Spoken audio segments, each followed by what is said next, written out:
YouTubers, Mike Martin's channel. Mike Martin's here, the one and only.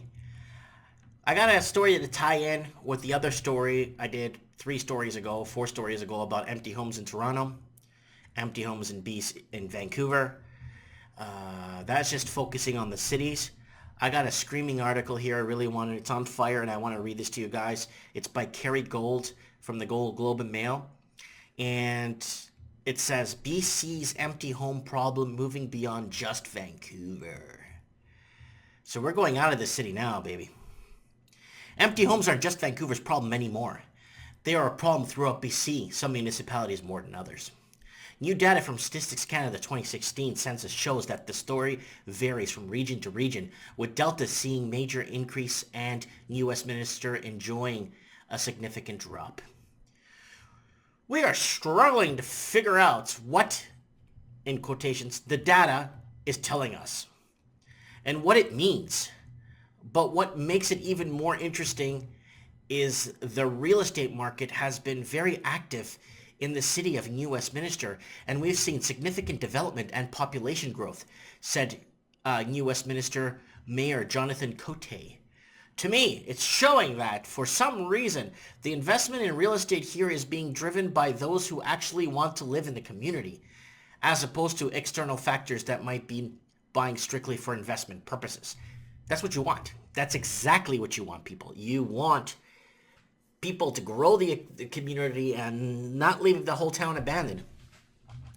New Westminster, one of the region's densest municipalities, saw a 24% decline in the number of empty homes in the 2011-2016 census period. Pitt Meadows saw a 45% drop. Langley, a 14% drop. Port Coquitlam and Port Moody also a small drop-offs. Those regions are filling up instead of emptying out.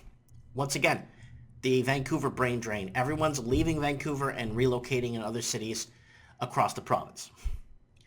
Meanwhile, Delta saw a 79% increase in empty or non-resident occupied homes, followed by White Rock, 35%, Burnaby, North Vancouver, Richmond, Coquitlam also saw significant increases.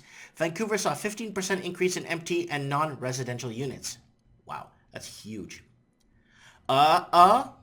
In quotations, non-resident. Home is defined by their either empty or occupied by a foreign or temporary resident, but most often the units are empty. Of all the homes in the region that fall into the category of 87% are unoccupied, according to the Urban Features report.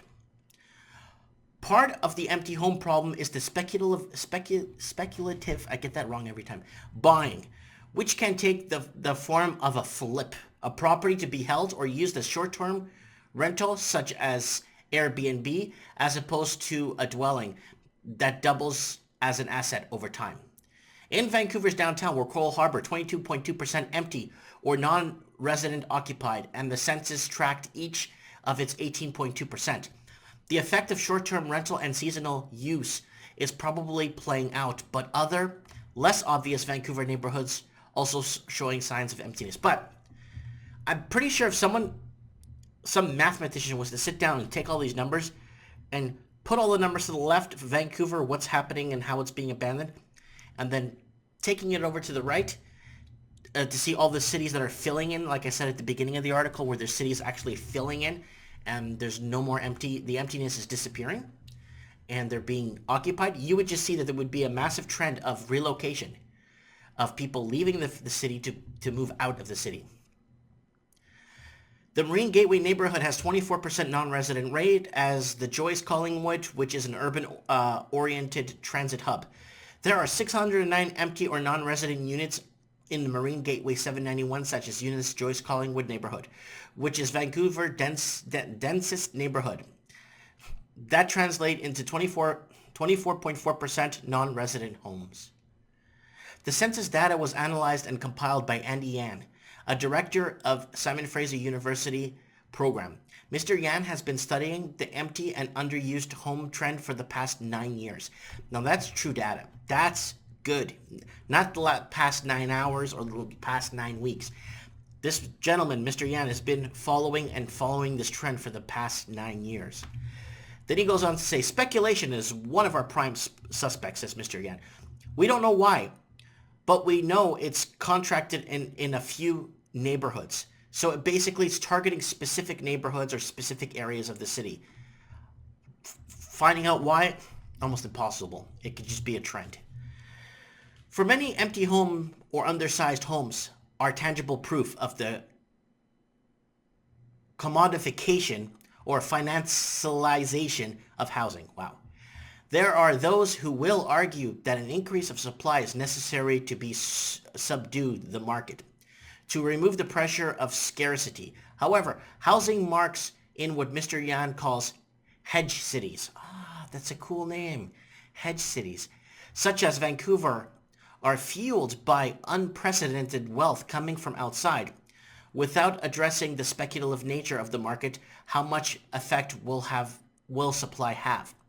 So like I said in many videos, a lot of people want to park their money outside of their country. They don't, A, trust their government, B, trust their economy, C, trust their wives, or D, all of the above. Mr. Cote says that a majority of buyers in U.S. Minister are from Vancouver. Density is an ingredient in this question, but there are other factors at play and how a neighborhood functions, at least according to my definition of what a thriving neighborhood looks like, says Mr. Cote. An empty high-rise tower or half-empty high-rise tower is not going to have a lot of vitality for the neighborhood. We are very dense and densifying significantly. But obviously the densification in terms of land use translating into people living in the units, the reality is even without the 50-story towers, U.S. Minister is one of the most dense communities in all of Metro Vancouver. That's very good. Good to know.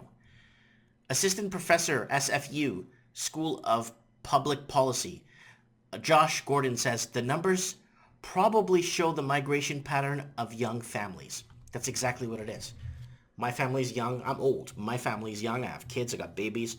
And like I said, my entire street here, and it's really weird. Everyone's from Vancouver. It's all Canadian people from Vancouver that left Vancouver. A police officer, a mill worker. The other guy is the wife is a nurse. All up the street, it's all people from Vancouver. It's weird how we're all here.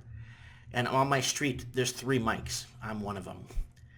It appears that some suburban municipalities have seen falling rates of non-resident occupied units as young families move away from more expensive central areas in search of affordable housing options, he says. So, while the more expensive areas see an increase in non-resident occupied housing, some cheaper areas experience the opposite pattern. I wouldn't ascribe this dynamic to any local policy initiatives, though, at this point. Wow, the United Nations is weighing in here. Watch this, guys. United Nations reporter on adequate housing, Leanne Farah, has completed her report on the financialization of housing, which she presents to the UN on Wednesday. She began her research when attending a housing conference in Vancouver last summer, where she saw the impact firsthand. She can't speak specifically about Vancouver, but she can speak about the huge crisis that is the buying of residential properties for capital gain. It is no small irony, for example, that the new president of the United States has made his fortune in residential real estate, or that his newest chief advisor is also a chief executive officer of the Blackstone Group, the world's largest residential real estate private equity firm. In her paper, she says that Blackstone purchased $10 billion US worth of American homes that had foreclosed after the economic downturn in 2008 and 2009. Blackstone now manages $102 billion worth of property. I can stop yawning. So this article goes on for a long time, and I'm going to leave a link below. And then I'm going to go to the last part right here. Mr. Yan's data and Ms. Farah's UN paper aren't attempting to provide definitive answers, but rather are the start of a conversation, they both say. That's what my channel is about, talking. One would think that when it's such a huge part of the world's economies, residential real estate in quotations, would be subject to a debate at high level, says Ms. Farah. Where is the conversation happening? So far, it's not. Well, it's happening here on my channel, on the Mike Martin's channel. It's happening here, people. Anyways, I'm putting this video. I'm gonna wrap it up here, and finally, we're getting some numbers, some numbers that we could work with to start forecasting where the housing market is going. And I'm gonna be really frank with you guys. It's not going anywhere good. And you see what's happening in other countries, English-speaking countries, once again, Australia, New Zealand, London, England, Ireland, Scotland's experiencing the same problem. And yeah, we gotta talk, and that's what it's all about. Share this video. It's hard-hitting and in your face. Get your people on board to talk about this and make this a key topic when you meet up with friends, you know, to discuss or talk cars. Talk about the housing crisis.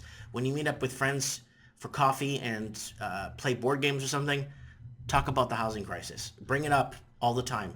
Talk about it with everybody, because talking about it starts opening doors and creating ideas. Thanks for watching. Big hug. Weigh in, comment below. Let me know what you think. Thank you, guys.